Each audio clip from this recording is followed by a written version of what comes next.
আপনারা কি জানেন কিয়ামতের ময়দানে আল্লাহর কাছে বান্দা কোন আমল করলে হিসেব ছাড়া জান্নাতে যাবে? জানেন কেউ? বলতে পারেন কেউ? ভাই, আল্লাহর কাছে হিসেব দিয়ে জান্নাতে যাওয়া কি সহজ কাম না কঠিন কাজ? আরে আল্লাহর কাছে তো অনেক দূরের কথা। আপনি যে প্রতিষ্ঠানে চাকরি করেন তার মালিকের কাছে, উপরস্থ বসের কাছে একেবারে পুঙ্খানুপুঙ্খ করে প্রতিটা পয়সার হিসাব দিয়ে একদম সবকিছুতে পারফেক্টনেস প্রমাণ করা, এটাই তো একটা কঠিন কাজ, দুঃসাধ্য কাজ। সেখানে সারা জীবনের হিসাব আল্লাহর কাছে দিয়ে পাই পাই করে তারপর আপনি জান্নাতে যাবেন, বিষয়টা এত সহজ না। তাহলে হিসেব ছাড়া আল্লাহ তাআলা এমনিতে বলবেন হিসাব টিসাব নাই, তোমাকে এমনি জান্নাতে দিলাম, এটা চান আপনারা?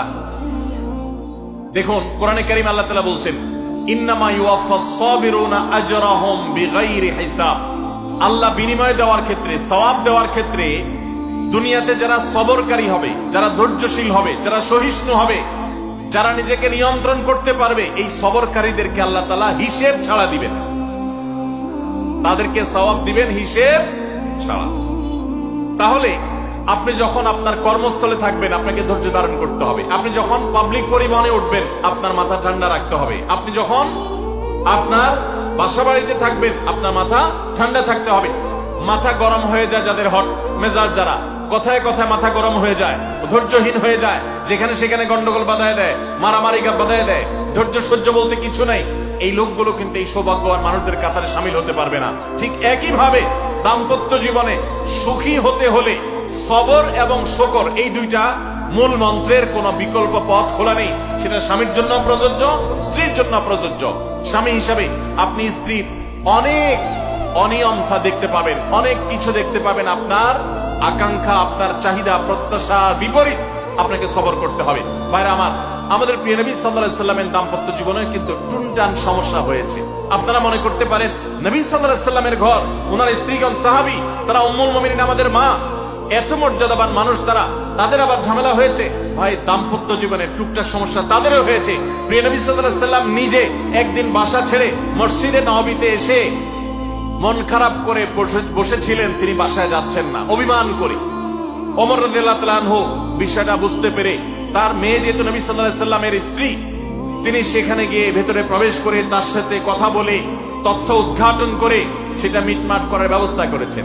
স্বয়ং নবী করিম সাল্লাল্লাহু আলাইহি সাল্লামের জামাতা, ইসলামের চতুর্থ খলিফা আলী রাদিয়াল্লাহু তাআলা আনহু, তার মতে এত মর্যাদাবান মানুষ, তার ঘরে স্ত্রী হিসাবে আছেন কে? মুহাম্মদ সাল্লাল্লাহু আলাইহি সাল্লামের মেয়ে, জান্নাতে নারীদের সর্দার ফাতিমা রাদিয়াল্লাহু তাআলা আনহা। এত বড় মানুষ তারা, স্বামী স্ত্রী দুইজন, দুই দিককার নেতৃত্বে, একজন যুবকদের নেতৃত্ব দিবে, আরেকজন জান্নাতি যুবতীদের, নারীদের নেতৃত্ব দিবে। এত বড় মর্যাদাবান মানুষ, তাদেরও দাম্পত্য জীবনে কিন্তু টুনটান হয়েছে। একবার আলী রাদিয়াল্লাহু তাআলা আনহু এসে মসজিদে টানটান হয়ে শুয়েছিলেন মাটিতে, মনটা খারাপ, ঘরে একটু হালকা ঝামেলা হয়েছে, এই জন্য মসজিদে নববীতে এসে মাটিতে শুয়ে আছে। নবী করিম সাল্লাল্লাহু আলাইহি ওয়াসাল্লাম দেখে বুঝতে পেরেছেন, টের পেয়ে গেছেন যে কিছু একটা হয়েছে বাসায়। তখন তিনি জামাইকে ডেকে বললেন, কুমিয়া আবা তুরাব, এ মাটির বাপ, মাটিতে শুয়ে আছেন, এজন্য রসিকতা করে বললেন, এ মাটির বাপ, উঠো, দাঁড়াও, দেখি কি হয়েছে বলো। ভাইরা আমার, দাম্পত্য জীবনে টুকটাক সমস্যা হবেই হবে। যারা বিয়ে করেন নাই আগে থেকে প্রস্তুত থাকেন, বুকে পিঠে ছালার বস্তা সব বেঁধে রেডি থাকেন। বিশেষ করে সময় যেভাবে গড়াচ্ছে, তাতে করে সামনে থেকে হেলমেট পরেও যাওয়া লাগতে পারে। শুধু যাওয়া না, বাসায় ঢোকার সময় বাইক থেকে নামার পর হেলমেটটা আগে খুলবেন না, আগে যা বুঝবেন পরিস্থিতি কি, তারপর হেলমেট খুলবেন। বুঝেন নাই?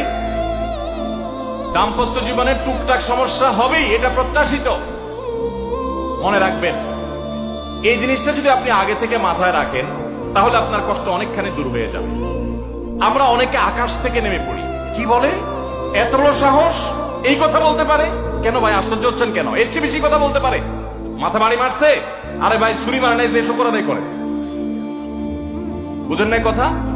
একই কথা বোনদের জন্য প্রযোজ্য। আমার মা বোন যারা শুনছেন তাদেরকে বলছি, আপনার স্বামীর একটা কথা শুনে আপনি আকাশ থেকে নেমে পড়ছেন, আকাশ ভেঙে পড়ছে মাথার উপরে, কি এটা বললো সে, আপনি ডিপ্রেসড হয়ে যাচ্ছেন। আরে বোন, ডিপ্রেসড হচ্ছেন কেন? এটা কেন? আরো শক্ত কথা আপনাকে বলতে পারে, এটা আপনি মাথায় রাখেন, কারণ দিন শেষে তিনি মানুষ, তার ভুল হতে পারে, একটা সময় তিনি তার ভুল বুঝতে পারেন। দাম্পত্য জীবনে যদি স্বামী স্ত্রী উভয়ে যদি ধৈর্যশীল না হয়, সবরকারী না হয়, হুটহাট রিয়াকশন করে ফেলে, কখনো দাম্পত্য জীবনে সুখী হওয়া সম্ভব নয়। মনে রাখতে হবে, একসাথে থাকতে গেলে, দুইটা পাতিল একসাথে থাকতে গেলে টুনটান লাগে না, বাধে হয় না?